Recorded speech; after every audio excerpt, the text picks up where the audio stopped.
This is Andrew from Stratford Court, and you're listening to the Paradise Arcade. The Paradise Arcade may contain explicit content. Listener discretion is advised.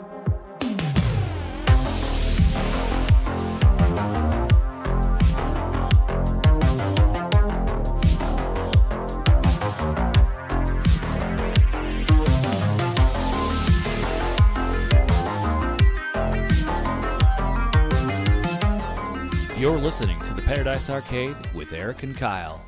All right, folks, thanks for tuning in. Thanks for joining again this week. We have a very special guest, as they're all very special, but I feel really excited about this one. It's Andrew from Stratford Court. Welcome to the show. Hey, thank you. Thanks for having me here. Yeah, thanks for coming on. I am amped to have you on. I think what you do as far as a record company is really interesting. What the releases you have, the roster you have is really good and fresh and interesting. And so to have you on and talk about that and your insights and your thoughts about what you do, I'm excited to talk to you about it. I think you've increasingly released some very compelling and interesting electronic music that has been really exciting for me in the same way that I, discovered various things through my life. It excites me. And so whatever record company tunes into something, I'm like, more about this. This is the thing I want to know about and get into. So thanks for joining. And obviously we greased you up with lots of compliments there. But I mean, so talk a little bit about your why does Stratford Court exist? I mean, how did you get started? What was the... I knew this question was coming. But, it's a kind of a long story, I guess. Not too crazy, but it started more as I guess a collective, a place for me and my friends to release our own music. Like if you dig back on our Bandcamp, I have an album on there. I used to go by Walkie Talkie, and then my friend Ryan is Shy Wolf. But started, we were making music. We just wanted a place to put it out. It was all digital at the time, just on Bandcamp and SoundCloud. And then a big part of the label was compilations. It was just you make a list of all these dream artists that you want to be on the compilation. You blast out emails saying I'm gonna do this compilation. Yeah. A lot of them say yes, and you're like, oh crap, this is gonna happen. So it just started like that, and each one, you would try and get a bigger artist that you dreamed of releasing, and kind of just grew from there. At the same time, I'm a trained graphic designer. I have a degree, so I was always interested in doing album artwork. So that part of it came easy, I guess. I didn't have to pay anyone to do it. So yeah, I built a lot of connections through doing artwork for other musicians in the beginning. So it was easy to get some people to agree to make one unreleased track for a compilation. And then from there, I don't know, we were just doing the same thing over and over again. Name your own price on Bandcamp, getting all these sales. And so we're like, why don't we, make something physical? And we did a cassette release for the first time. I think that was, let's see who it was. Venture X. I don't know if you guys are familiar with him. No, I'm not. But it was he was more future funk, vaporwave kind of style music. Okay. And the label actually used to have a lot more of that present, kind of new disco, future funk, and vaporwave. But then it always had chillwave kind of as well. And then I had a partner that was working with me on it to find music he liked and I liked. and at one point he kind of got burnt out, and once I like kind of took over the entire thing, I was like, took it a little more seriously, and I was like, kind of want to make this business and try a little harder. And so that was probably what led to like the first vinyl release. And then since then, it's kind of just been like a whirlwind. Dude, you're on fire. And that's no small feat. I mean, we were chatting a little bit before recording. Just the amount of effort that it goes into a single vinyl release, and you've got many through the year, through any given year. With that first release, did you go like out of pocket, like I'm gonna take my money, save it up, do the vinyl run, or did you have enough sales to help fund that initial release? We did have enough sales to fund it. Nice. So, but it was still scary. I mean, you're like, oh, cassettes cost like 200, $300, and now you're gonna drop over $1,000, and it felt like such a big leap, but it's looking back, it was like, I don't know why it took so long in the first place. That's funny how that works. And then it just seems like you're right time, right place, where Yeah. you're releasing where vinyl is the thing that people want. And so if you got an artist that people like, you're going to be able to sell a limited run. Did you do like 100 copies initially, or like 300, or? I think it was probably only 100 for the first. I don't know. Let me see. The very first one was like a crowd-funded campaign for Airglow on crates. Yeah. But the first one where was a real pressing from the plant was hotel pools. And let me see if I can find how many the first one was. Or maybe we don't want to know how many. Make people go crazy. Yeah, 100. Wow. And now hotel pools is like printing money. You just press it and it sells out. Yeah. That's a good place to be in. Very fortunate that that this community supports selling vinyl. It's amazing. I find you in a very interesting place music wise with your label, because I'm gonna state this out loud. You're not a synthwave label. You don't have synthwave artists. You have adjacent artists like Chillwave, but you still have this ability to appeal to a lot of that crowd, which is an interesting place to be, because I don't think you don't go, I'm going to be synthwave, I'm going to cater to the synthwave folks. You curate your own very specific things that you like. Yeah. And it just happens to work out, which is a really great place to be, because I see other companies that maybe try to do similar moves that aren't as successful. Like, oh, well, I'll do one step in this direction or one step in that direction to be more palatable to a broader audience, but doesn't necessarily kick off. And you found, so it's a really interesting place to be in.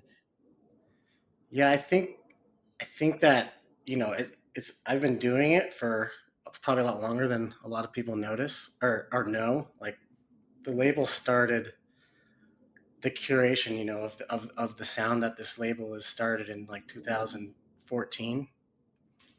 It's only like most people probably are familiar with Stratford Court in like the last 3 to 5 years, maybe. Yeah. And so, yeah, it's like it's all my curation and taste, and I think you just, if you like something a lot, you got to trust your own opinion and kind of go with that.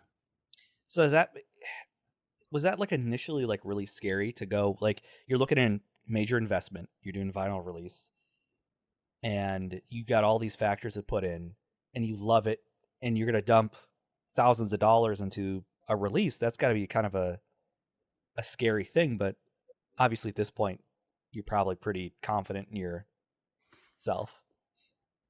Yeah, I mean, most releases I am. There are still some that I get thrown for, like, why didn't that sell so fast? And it's crazy, but most of the time I can predict it pretty well with the artist that I'm releasing.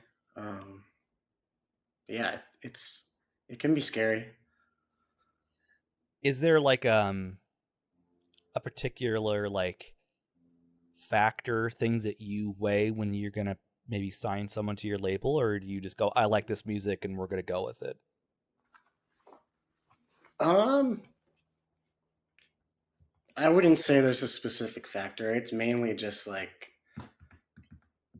if I believe in it, like, and if I like it.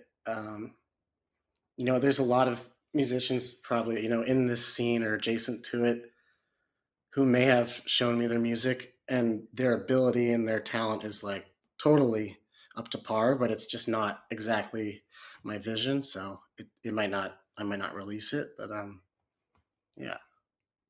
I got it. That's a really kind thing to say, because I think, a lot of people don't understand that because you get turned down from a label doesn't mean that your music isn't good or valid or you're not, like technically proficient. Is just if you have a vision, a particular vibe that you're doing, and it doesn't fit, it just doesn't fit. It's just what it is. Yeah. So that's a really good thing to say. Yeah. So artists out there, take note. Yeah. It doesn't mean that you're bad. Because it's very hard to say no to somebody, like, or maybe that's not hard, but it sucks to do, to write that email or whatever.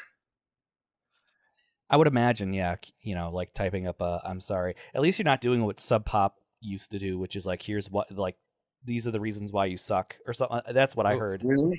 Yeah, they used to send a rejection letter that was brutal back in the early 90s. That's crazy. Yeah. You aren't Nirvana. You suck. They did Nirvana, right? They did some initially of their signed stuff? Nirvana, and then when they went to Nevermind, they did a major label release. But Sub Pop got credit for it, or like they still get residuals from that, even though they're not the one that released it. So it's a whole interesting. There's a documentary actually on, is it Netflix, maybe, about Sub Pop And Trinkenstein. Very, very interesting. Mm-hmm. So in the past on the show, I've referred to myself as a curator of cool. And I can say that you are definitely doing the same thing with your label. Thank you. He's like, I don't know how to take these compliments. It's weird. It's awkward. I know. Just take it. Like Eric had mentioned earlier, I don't remember if it was before we started recording or not, but just the direction that you're going with your label, the artist that you have, the kind of music that you have on there, the direction that it is going is very cool. Mm-hmm. And something that I can appreciate, because it has definitely brought new things to light for me that I might necessarily, or, maybe not have found on my own, Mm-hmm. but has definitely opened my eyes. Eagle Eye Tiger. Oh, dude, Eagle Eye Tiger is the best. Yeah, he's awesome.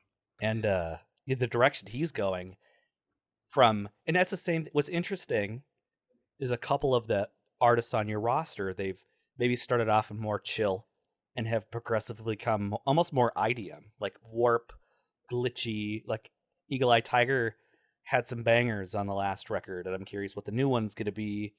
And the Memorex Memories going from chill to really IDM influenced, very much away from kind of their origins. Yeah, so actually, on the 8th of April is a new Eagle Eye Tiger album, and it's different from the last one. So I won't tell you what direction, but it's not the same. That's exciting. Yeah. For two reasons. Yes. Tell me the two reasons. Well, one, new music, and two, he didn't want to be on the show until he had new music. So maybe we can have him on the show. I literally, I message Omar every now and again, and I asked him to be on the show, and his response was, well, I'd like to come on once I have something to promote and some new music. And I didn't know what that meant at the time. I'm like, well, that's a bummer, because the Untether Unravel was relatively new. So I'm like, well, bummer. It's going to be like a year or two. And sure as shit, here we are. Yeah, he can crank out some music for sure. I think he's maybe maybe I shouldn't say anything, but I think he has another one in the works that will hopefully be done this year. I don't know when it will be releasing, but yeah. That's There's and on the new one, I'm not. It's not completely different. Obviously, there's the things that you love about every Eagle Eye Tiger album, but it has some new flavor here and there. I like that. I like the progression. The same thing with, Memorex and, Mhm. like even like Ben or Hotel Pools. They continually to do these interesting. They don't play it safe. That's what I say about the artists on your labels. It seems like you just let them be what they are, Yeah, and so we get these different flavors out of them instead of pumping out the same. I will say, like, some of my complaint with, I'm trying to figure out a way to say this really politically correct and kind. Sometimes things can get derivative in certain genres, and it's hard to listen to like the copy of a band of another band of another band of another band. Where, like, if I want to listen to that, I'll just go to the album that does it perfectly and not the fifth derivative of that thing. yeah. And I know some people are really comforted by that, a particular sound, a particular setup of things, but I like it fresh. I like it new. I like to be excited. Do you agree? I could go both ways. Okay. All right. That's fair. So it's like, yes, okay, if you like an artist, and we've heard it plenty of times before from artists and from fans, maybe the artist doesn't want to get locked down doing the same thing, but they feel pressured to by their fans. That's tough. That's not always great, strangling the creative process for things, but I don't know. Like I said, it could go either way. Andrew, do you feel pressure at all, or do you not let it even bother you, like, with what you're doing? Because you're known for chill, right? Being Yeah. relaxed, and people could maybe expect that. And I don't think you've released anything that's been like way outside of that parameter, but it's like there has to be a financial like thing in your brain, like, if you're doing this for a living, like a calculus of, well, I know this is going to sell because this thing is this sure bet, people know this, or do I go to this other thing that's maybe a little bit over here? I mean, has that ever played to anything for you? Do you ever even think about that, or are you free and loose? I don't think you're asking like if there's pressure To release a very to consistent be thing. more to release a consistent thing. Yeah. No, not really.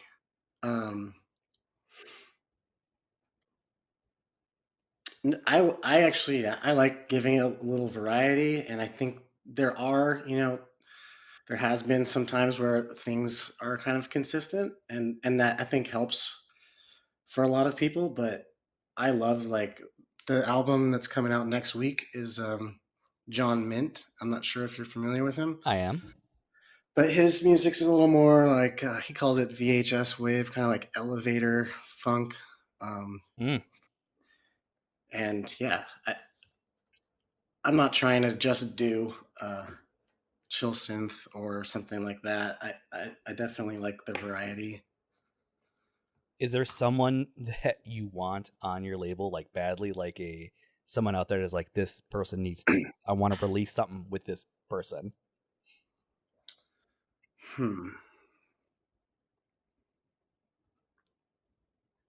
Well, there's one that's going to happen in the future, which is can't tell you too many details, but it's a collaboration between Hotel Pools and Allison. So that'll be the first time kind of Right. Yeah. having Allison on the label. Because Allison's with Eyewitness for the most part, I Yeah. think. Yeah. So I mean, my favorite thing is digging for new music. Like that's kind of how this whole thing started. Like I go on SoundCloud all the time and like just find something that catches my ear. So a lot of times I get excited about, someone brand new that I've just heard. There's some other artists though that in the scene that I would like to release. I think one of them, Voyage. I asked a few times, and he always was trying to figure something else out with another label. I'm not sure where he's gonna land or not, but yeah, there's a couple here and there. But I'm super appreciative and happy with the musicians I'm working with now. Yeah, it's a great roster. I mean, Yeah. you've got solid releases. I'm curious, and you could be as forthright or not with this as you want. Are you increasing your releases year over year?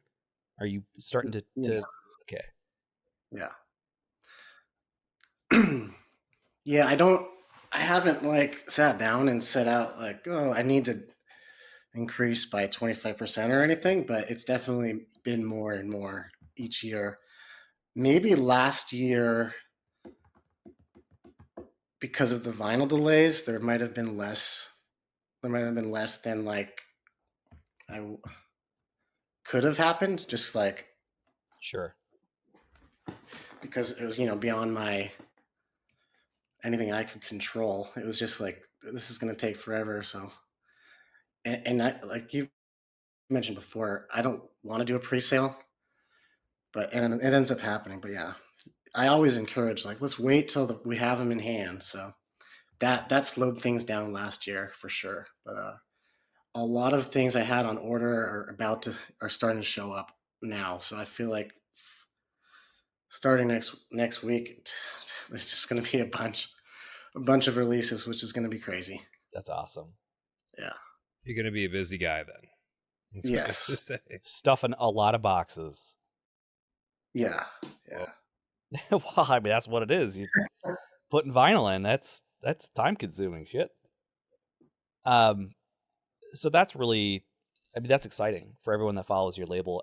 And I've mentioned this, and I said this on with Nick with the Polycora episode, that when I think you might be similar age to us, growing up, the internet didn't really exist.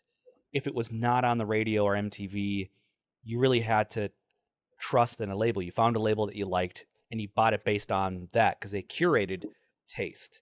And you do that Mhm. very similar thing where I think people can depend on you to curate a particular taste. And like, oh, I like Andrew's taste, so this is probably going to be a good release. So I think, like you've obviously done well. And I think the reason why is with this success, you've just dumped it for the most part back into the company, right? You just go, okay, well, one release can really lead to 2 releases, and then that's 4 releases, and then that's 8, and then it just kind of, snowballs. Hopefully, if you're dumping the money back into the label, which allows you more things to do.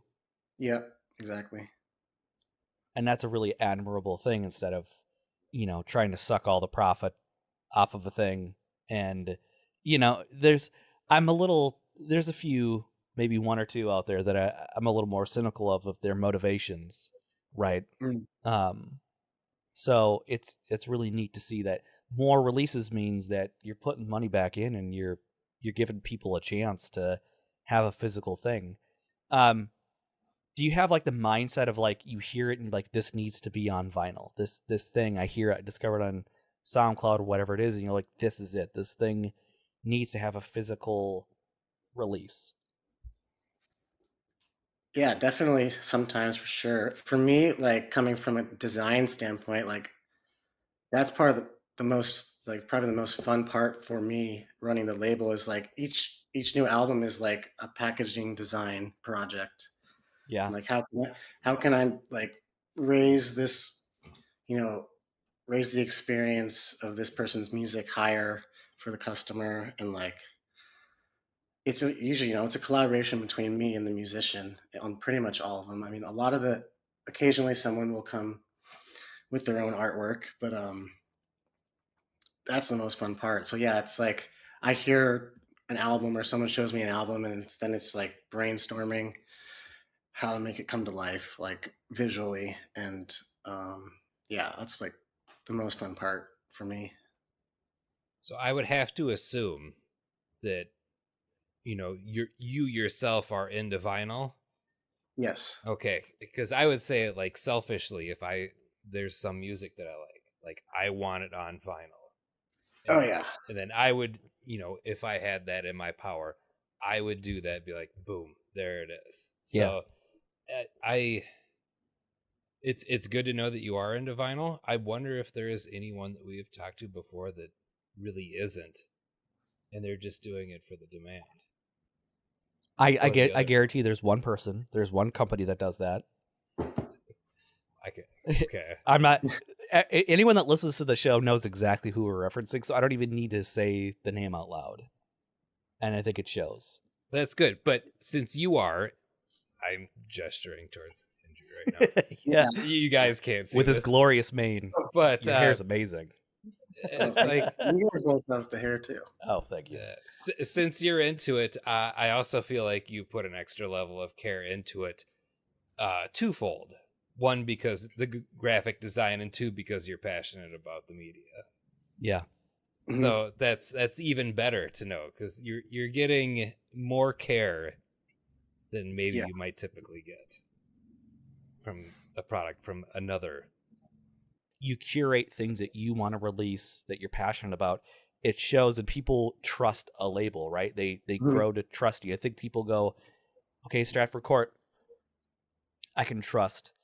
I'm going to give this artist a listen. I'm going to give them a shot. I'm going to be able to buy either the cassette or the vinyl because you put your name on it. It's a seal of approval, and it means a very particular thing. And maybe to each person could take their own spin on what that means or what you're doing, but it means something. It's important. And so it's interesting, the power in a sort of way that you have, or influence, because you're also like influencing an entire, I don't want to call it genre or like corner of a thing, like, but you're giving people that wouldn't necessarily get a shake otherwise, like, here's Andrew's seal of approval, boom, listen to it. Am I off on that? Here's the thing. Listen, get it. Yeah, you don't have to, that could be a statement. You don't have to answer that. Yeah, that's just me saying things out loud. I do have a question, though. You had mentioned something earlier, and this is something that I don't think we've ever talked to anyone before about. But at the beginning of the conversation, you had mentioned something about on Bandcamp, like people offering music for pay what you want. And I've never, I don't think we've ever asked anyone about that. Like, is that something that people do? Do people pay when they don't have to? Is that something that they support? Is it something that's a decent amount? Is it a little bit? How has that gone for you when you've done that? Super well. In the beginning, that's the only way I did it. Albums, we did all our albums like that in the very beginning, and it always worked out. We would make a lot on the compilations because there might be sometimes like 30 tracks, and people, it was always name your own price, and it definitely works. We started making the albums a set price. I think when you're selling like vinyl and cassette, it probably helps. Just kind of. There's a lot of overhead when it comes to vinyl. A lot of overhead. So it makes financial sense that you'd have to start somewhere to recoup the money. But yeah, I guess I don't like when you're starting from nothing. Like you can make a Bandcamp for free and put music on there for free, and you do name your own price. It's like people are willing to give you money because you're not asking for anything really. So they're like, oh yeah, I'll throw $1 here, $1 there. Some people, you can get all sorts of, sometimes way more than you would expect. We actually, there was a really crazy time when the way we had Hotel Pool's album, we basically wanted to direct people to his own Bandcamp page to buy the digital. So we put it on.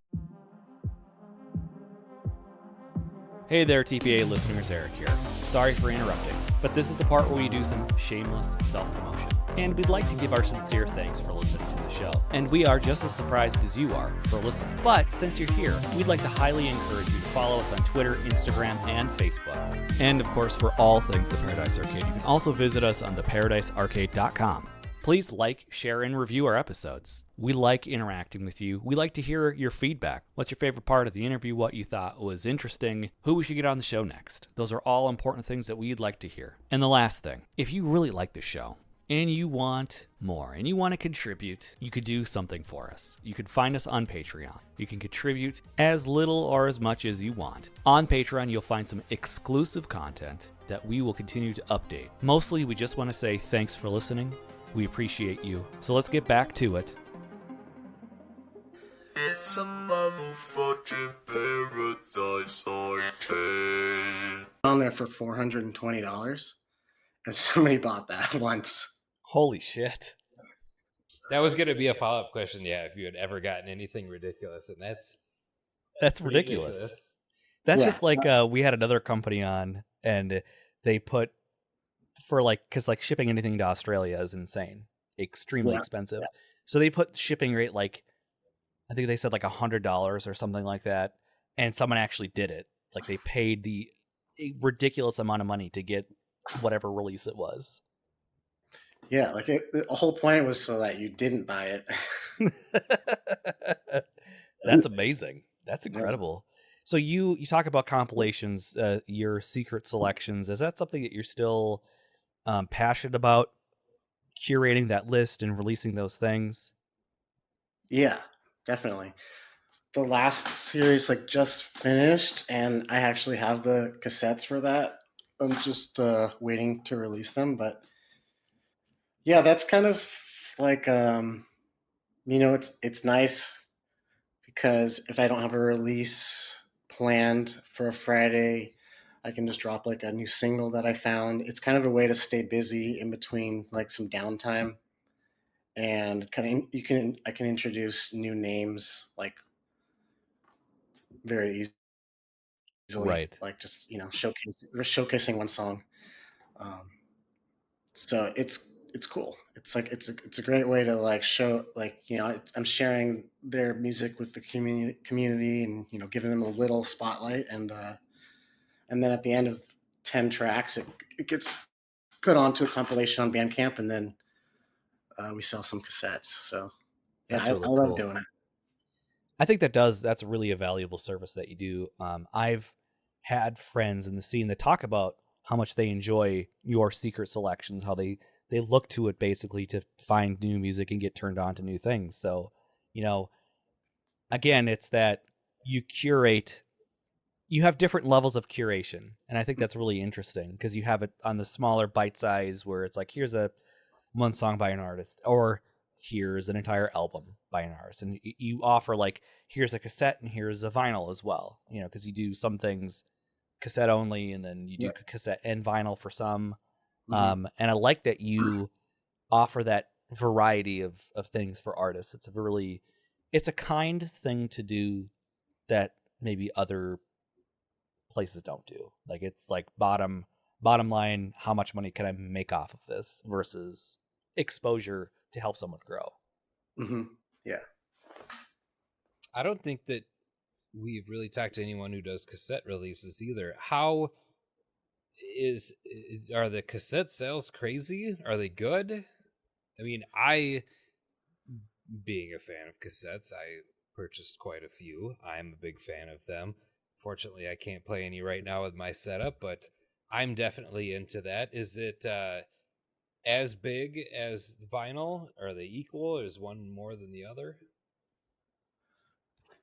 I would say vinyl is bigger, but I think the cassettes are really good to have because for some people, it's just a lot easier to afford and collect.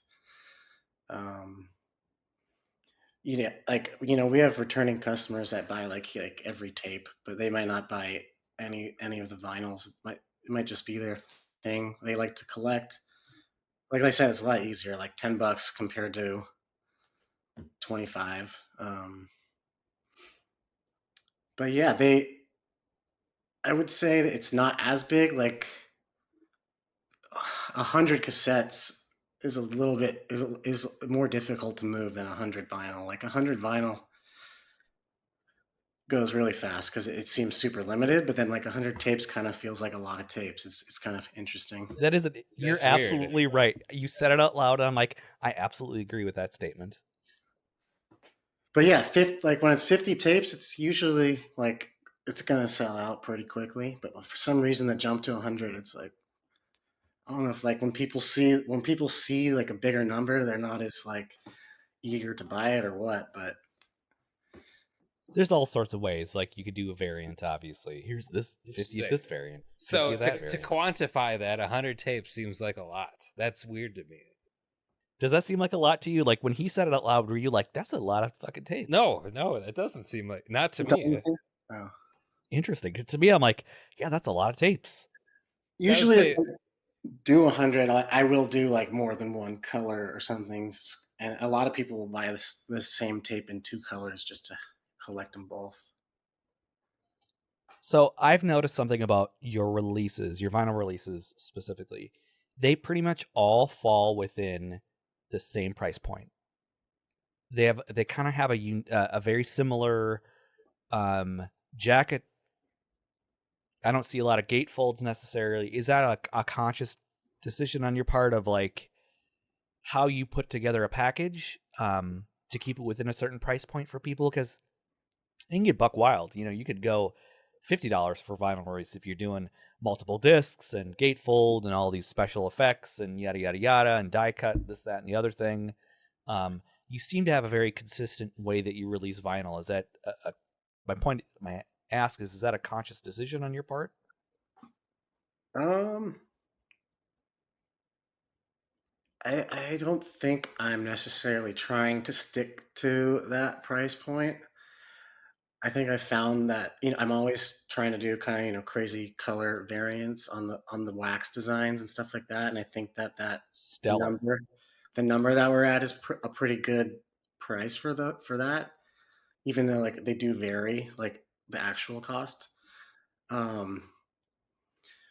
But yeah, like jumping to like a 2 LP vinyl is a big cost jump. Like for the production of it is a lot more expensive, and I think I don't know like how many I would sell, like because I haven't done it yet, obviously. But yeah, like when it's $50 instead of 25, I just don't know how many we would sell.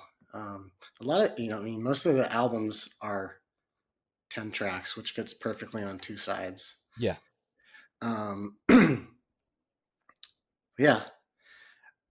There's a couple things on Aura where I did some, spot colors on the jacket, like fluorescent Pantone colors, which is a more expensive price. And we've done a couple that haven't showed up either that's called reverse board, where they basically turn the jacket inside out. It's a little bit more of like a matte paper. So we're starting to experiment more with that, but I guess the opportunity hasn't really arose yet for just to like try something wild like that, like a gatefold or something, but it'll come. Yeah, for sure. I feel like the one thing I could depend on Stratford is really beautiful variants, vinyl variants. I really love what you do. Like every release so far, or like the last year specifically, like whether it's a repress or whatever it is, you do something exciting. And I think that's really appreciated and really gives I want to have this thing because it's beautiful. It's beautiful to look at. It's beautiful to hold. Going off of that, some people feel bad that they don't have an original pressing. They have to get a later press. Mm-hmm. But with the color variants that you do, that's nothing to feel bad about because a lot of them are great. So, yeah, going along with that. Yeah, I mean, we're usually trying to like top the last one every time. Like, it's not like, oh, you missed on this like cool pink one. Now you're gonna have to have black. Like, I'm always trying to make it like a new cool variant. So there's no reason for anyone to feel bad that they have a repress of something from your record company. Someone told me that because they were selling some stuff off of your out of your discography that they had, and they told me, well, I'm not worried about it because I know that if it's repressed, it's going to be hot, and so I don't have to worry about like some sort of special, like this is a one and done thing and it'll never be cool again. They're like, I don't worry about it because I know that it's going to be a repress and it's going to be great, so it doesn't matter. I guess that's pretty cool. Yeah, like Yeah. it's dependable. Like, oh, if I sell this hotel pool's first press, the repress of it's going to be just as cool, so it doesn't really matter. Why are they selling it? That's the biggest question I have. Why would This somebody person sell that? was trying to like buy a house, so they were selling some stuff. You helped someone buy a house. Congratulations. Does that sting when somebody sells something for more than what they paid for it? Oh, that's a great question. To me, not so much personally, but I know that for the artists, it can for sure. I know Ben is one person who does not like resellers at all. It's a very Ben thing to be not happy about. But you know, like I've heard some pretty wild things. Like the pressing plant that I work with, I was talking to my sales rep, and I forgot how it came up, but it was something about people, you know, reselling on Discogs and stuff. He's like, dude, I've heard of hip hop labels where they'll just make a fake account, or not a fake account, like account that under an anonymous name, and just, you know, sell the last 5 copies that they have of a pressing like at a way higher price just to like create that aftermarket demand. It's gross. Artificial Yeah. hype. I never thought about that. Ugh. Chill bidding on eBay, but fake accounts on Discogs.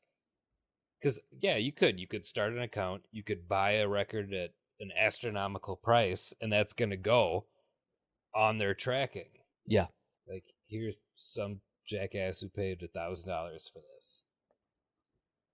I don't know if either one of you guys watched John Oliver. He did a thing on Ticketmaster, which is really interesting, about how they basically scalp their own tickets. So they'll release, like, say you could do 30,000 for a venue. They only put 5,000 on for sale, and then they sell it to aftermarket sellers, which they are their own aftermarket sellers, and they jack the price up to 500% and make all this additional money. So like a concert that should be $60 could be $700 for a ticket. This is why I haven't seen Hall & Oates. Valid. Didn't they just come through? I don't know, but every time I've looked at it and been like, I just can't pay this much for a ticket. It's painful. That's why I like our scene for the most part, because it is way outside of that system that you could see a show for a reasonable amount of money and really get and usually it's like jam packed. It's like 4 or 5 artists for one thing, so you've got like an entire evening to enjoy music. Cheap date, straight up. So, you know, with that, are you primarily like just interested in like the digital and the physical side of things? Do you have grander visions for Stratford and what you're doing? Nothing too crazy. I like what I'm doing now. I mean, I definitely would like to grow in a way like, you know, everything's out of my house right now. Like maybe get like a warehouse space eventually or something. Have an employee at some point, someone helping. You know, but because it's all just in house right now, and it does take up a lot of space. All the cardboard, and Yes. there's a lot of cardboard because, you know, like, so it's hard to store it all. It takes up a lot of space, so it's like I'm in between, buying like a shit ton of mailers and then just kind of like enough for a certain amount of time, and then I have to get more and more. So it's like it would be nice to, at some point be able to have like 5,000 mailers sitting in my whatever spot. You could get a storage unit. Yeah, something like that. 5,000 mailers. What a nightmare that sounds like to have sitting on it. I mean, the only reason why I say that is because it's way cheaper than if we buy 300 at a time. But that's kind of where I'm at now because I have limited space. So it's like, well, I got to buy another 400. Is it? You don't have to answer this. Do you do like on average like a 500 run of a thing? Because and you have like more than 10 releases a year, so 5,000 isn't actually that outrageous. I don't think. Like you have enough releases where it justifies buying in bulk like that. Mm-hmm. Probably. But no, most of our releases aren't 500. They're probably they're close to that. 200, 300, 400. It's an interesting place that we're in, that you can, be able to have the company that you do and it's supported in the way that you do in such small numbers, and it's so vital. And I know that you felt the strain and pressure from the record plants getting basically inundated beyond the wait times are insane. Mm-hmm. Has the wait times impacted your business strategy? Have you felt that pain a little bit?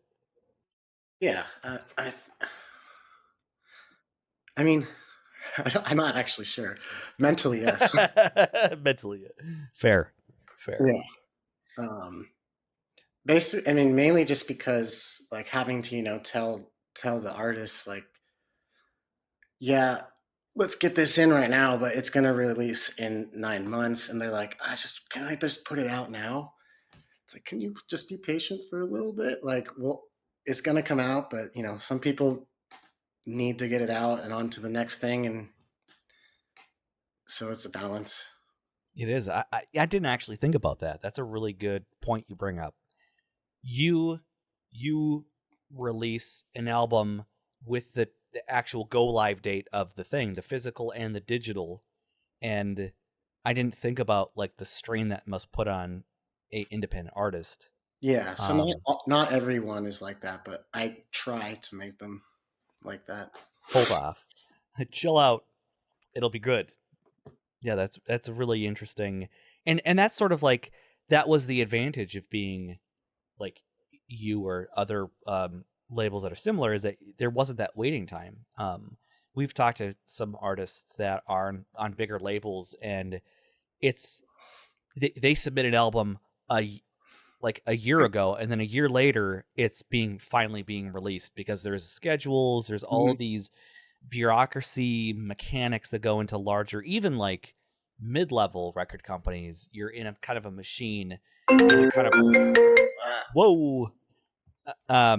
you're put into a machine in a queue, and unless you're a hot, really well-to-do artist, you're put at the bottom. So you've got to hold on to a project for a year before you can even talk about it, because you've got all these contracts that you have to sign to say that you're not going to release anything or talk about it. And it could be a year or 2 years. I've had some friends that have opted to not release records at all, and larger ones at all, because the wait time was 2 years before they even get to releasing it, which is absolutely insane to me. I was just thinking about something like this the other day, about someone we know who released an album, and saying to myself, like, who knows when the vinyl is even coming out? Yeah. And by then, is it going to be relevant anymore or not? Am I not going to be as excited about it anymore? Then I'm also thinking, could that also be a boon for them too? If an artist released something digital and they had it out at one time, and then you've got to wait a certain amount of time because of the long lead times for vinyl to come out, is that going to be, detriment, or is it going to maybe rekindle some interest in the album? I don't know. Interesting things to think about. Yeah, I would say, oh, go ahead. I was gonna say, if I were an artist, I would probably want everything to come out all in one shot. But who knows? Maybe that could help with a longer lead time for some physical media to help. Tough to say. I don't know. I'm not an artist, so I can't really chime in on that. So yeah, some of the releases I've done recently where it may seem like it's just a cassette and digital right now. The vinyl is actually on order, and we just don't. It's kind of like you just mentioned. Like we don't really announce it to the public, but when it once it arrives, it will be released. And yeah, who knows? Hopefully that gives the release some new life, and they sell well. And that's another thing with vinyl too. So you could be told from the plant it's going to be X amount of time, but that could change. Anything could change right now. There's no guarantee on lead time. Has your experience, do you feel that there's any relief in the future for vinyl? Like for lead times, have you seen anything like get better, or is it just more of the same and we're all stuck waiting for a baby? So I know that the two plants I've talked to are increasing their capabilities, their size, but it hasn't improved at all yet. They're like, oh, we're going to move into a new, bigger building, going to have more machines. Cool. But there's lead time incurred with that too. And in the Yeah. construction industry, which I'm in, Yeah. you can't guarantee anything. It's the Wild West. No. So I know right now, the plants are crazy. Like I know In Motion 1 and 2 has been done, and it'll take them 3 weeks to figure out how to pack it. Wow. The jackets are in the other warehouse, and we need them to come over here. It's like it's sitting there. Come on. Just ship it. Get it. But yeah, I'll often try and group as many projects that I have there to be shipped together, so it can come on a pallet. Opposed to sometimes if it's a small run, they'll just ship 3 boxes, and there's a lot higher chance of them kind of getting damaged, like the corners and stuff like that. So got some stuff there. In Motion 2 is done. Smart. But yeah, I'm very excited to receive that. I think people have really fucked up and not got the Coke bottle clear version. I feel like that's going to be a really hot thing once you get it in hand, because the mock-ups don't always do it justice. totally. And I feel like once people see it, it's gonna go. Yeah. But I'm very excited about that record. I think we obviously have had Sean on, and just the direction. I just do you ever sit and listen to something and go, what the fuck? I can't even comprehend what I'm hearing. It's so different and unique and good and exciting, and I don't even necessarily know how to process it right now. That was my reaction to In Motion 2, was when I finally got to hear it, it's like, holy shit, this is so exciting. Yeah. When he was sending me some of the demos, just over Instagram, I was like, dude, this is gonna explode the internet. People are gonna go crazy. And he's so so modest and so shy about it. He was so nervous about the release of it. And I'm like, you need to knock that off. You need to stop that, because it's a great release. And the fact that you did In Motion 1 and 2 together, it's such a great package. So I'm excited to get it. And just more what he does. If he's going to continue to do this really experimental, wild stuff, that's really exciting to me. The difference between Life of Riley to this, to his other stuff, is man, that's a progression. That's a wild progression. Yeah. Is there anything Oh man, actually I'm not even gonna ask that question because it'd force you to choose like maybe highlights amongst the releases, and they're all your babies. So that's not really a fair question to like ask. Um, what can we expect from you in 2022 broadly, not specifically broadly?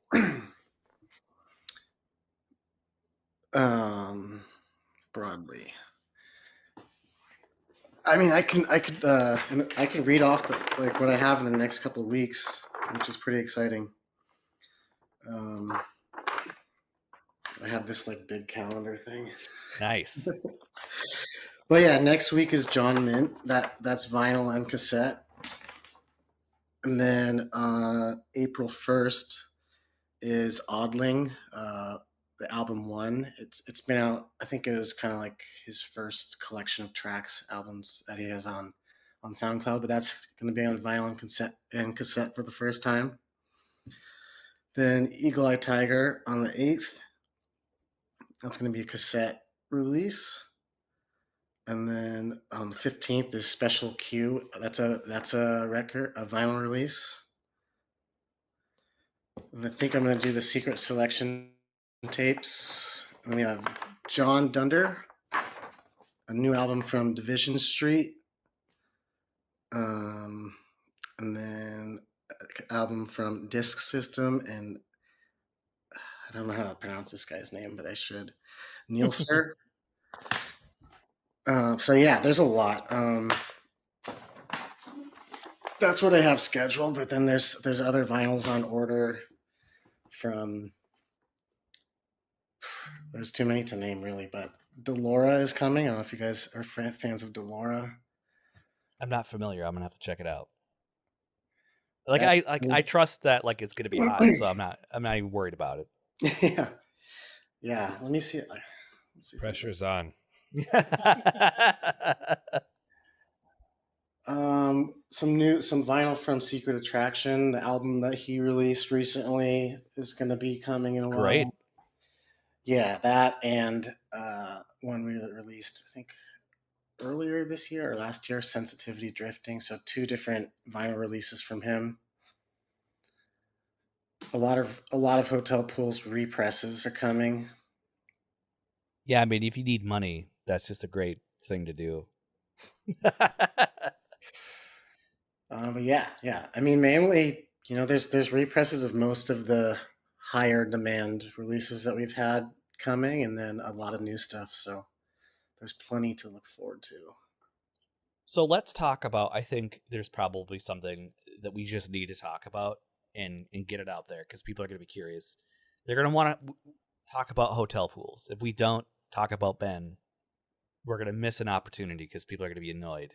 That's am I assuming correctly that hotel pools is probably the highest level artist on your label? Like that's the thing that people get the most excited about, maybe? Am I off base on that? It's pretty accurate. Okay. So let's talk about hotel pools, how you guys connected, and what drew you to his music initially. Yeah, so I probably found him when he just uploaded one song on SoundCloud.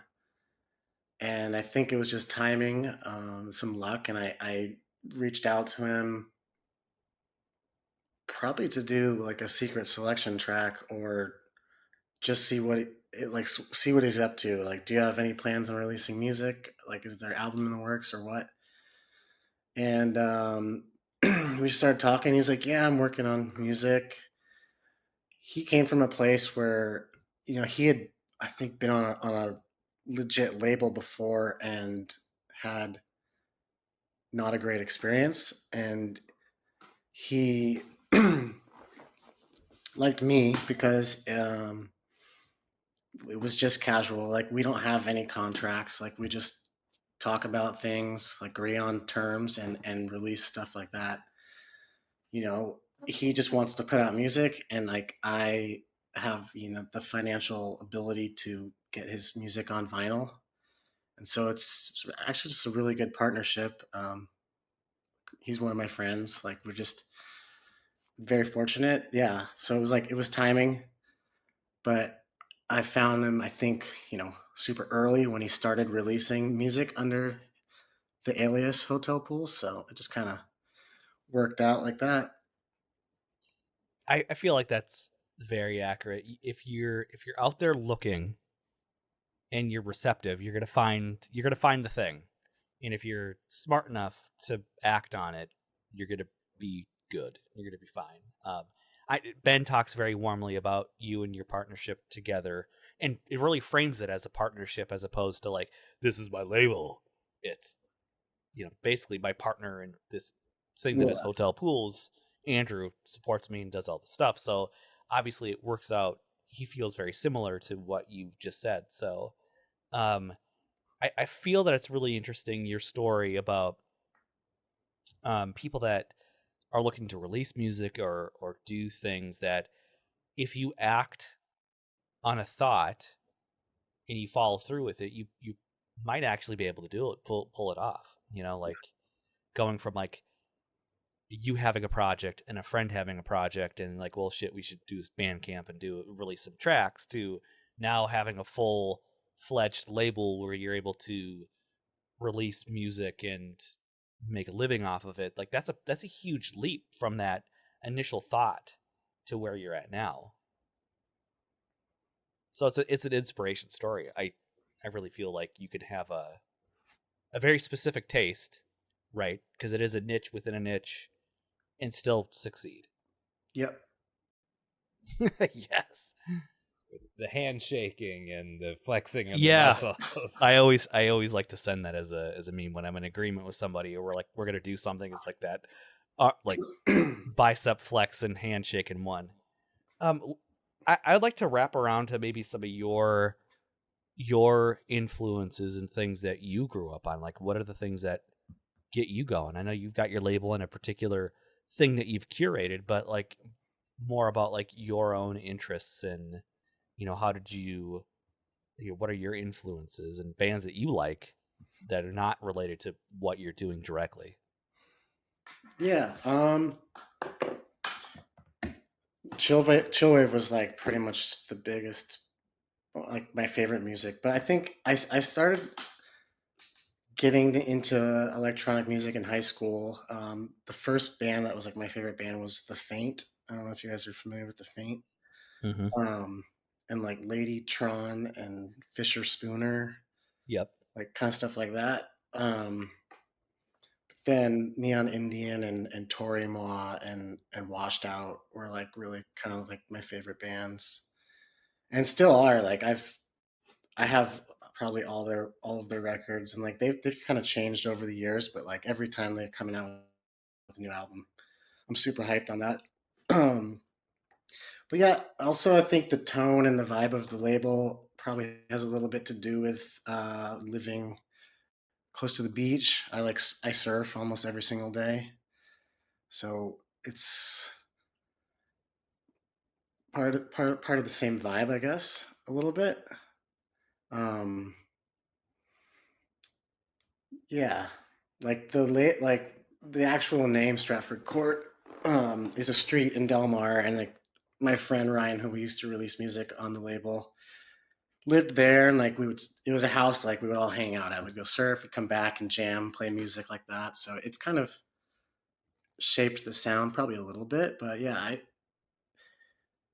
it was really like my favorite music was the type of music I was trying to make, and then I had to, pick one thing to be best at, and I kind of went with graphic design instead of a producer or like a musician. I would still wish I kind of messed around more, but There's time. yeah. But yeah. It's interesting how your life takes a direction and you don't necessarily anticipate that direction. Like, I feel that kind of every day with the various things that we do, and people that know us know what we do. That's funny. I was gonna say, like, I anticipated my life going right down the toilet. Here I am. So that's not much different. Yeah, but I guess there's other aspects that you could put in there. I really wouldn't have thought that we would have ended up here. That was not in my game plan of things 5 years ago. Neither for me. I don't think I ever was like, oh, when I get older, I want to run a record label. But I'm stoked to be doing it now. It's just Isn't that crazy? like It's crazy. you just kind of follow the path that seems right at the time. Yeah, isn't that weird how you lean into something? And I don't know if it's you get to a certain age and you either have less resistance to a thing or more attraction to a thing, but you just kind of lean into it, and then it just takes you where you go. And again, I would have never imagined that we've ended up doing the things that we've done. It's a bizarre. I'd still go, how and why sometimes. So it's cool. And yeah, I can definitely get the beach vibe, the relaxed SoCal kind of vibe from you. And I think, like Hotel Pool specifically really encapsulates that, even though he's from New Jersey originally, which is funny. But like that really mixes well with that and the whole vibe, and it works well, and it's its own distinct thing. I think there are other labels that have their own caveats to maybe the chill or mellow or whatever it is thing, but you definitely have your kind of circle of things and what that means, and which is really interesting, and it's cool. I'm super excited for the stuff that's coming out, and I really like that you don't have a board of directors or salespeople telling you, oh, well, you need to hit this market, you need to do this thing, you need to hit this over there. You lean into what your instincts are telling you, and that's got to feel really gratifying to know that you've built a business around your instincts a little bit. Yeah. I do what I want. And don't do what you don't want to do. Do what you want to do. Don't do what you don't want to do. I haven't broken that out in a while. Yeah, it's been a hot minute since you've said that phrase, so it's very apt in this situation. So wow, I mean, it's an incredible story that you've laid out and talked about, and I really appreciate like just sharing that with us. I think it's really interesting, and I've always kind of wondered some of those things that you've talked about. So it's cool, and I'm personally glad that you're here doing what you're doing, because I don't think that anyone else could do it. Like, it's very much you, and it's obviously appreciated to where you're able to make a living off of it. So that's really neat, and I'm excited to what you're going to do in the future. Also appreciate what you've already done. I'll continue to buy vinyl from you. I like to clarify, it's not 100% of the only income that I live off of. It's a big part of it, but I do graphic design on the side as well. Like, I have a client in South Carolina that I do beer labels for. So I have some other projects that I do too. But that's great. Yeah. You have the freedom to pursue pretty much what you want to pursue. You were literally living the dream of life. Thanks. Right? Am I wrong? Pretty much. Yeah, but with that does come, not always having financial stability. There's ups and downs. Sure. There's stress, but yeah, I am right now currently doing basically what I want to be. You're living life on your terms. Correct. So that's pretty sweet. If only I could have some part of that. We're on no terms right now in my life. And so, yeah, and honestly, since is actually when the pandemic kind of started, is when I was like, okay, I got to do this like full time. I had worked full time as a graphic designer, with a 9-to-5 job, 7 years, but right when like I got laid off from my job and I can do freelance, I was like, this is the time to make it happen. So it was a little blessing in disguise, I guess. Everyone that I know that works in graphic design for a living has had a very similar story of, I work for this giant company, they treat me like shit, they don't really care about my input, because you're working for giant companies who their whims could be extreme, and then you get booted. You just get booted. Like, we just don't like you anymore, and you're gone. Even though you're an incredibly talented designer and artist. And I've known a few people that have been through that grind before. And the fact that you took, I don't know that you know your worth, but you have a thing and you pursued it instead of going back into that, trapped into that machine a bit, And I think that's a really great story, and I think inspiring to a lot of people, because I think a lot of people could feel hopelessness pretty easily because of a lot of what your life things present you.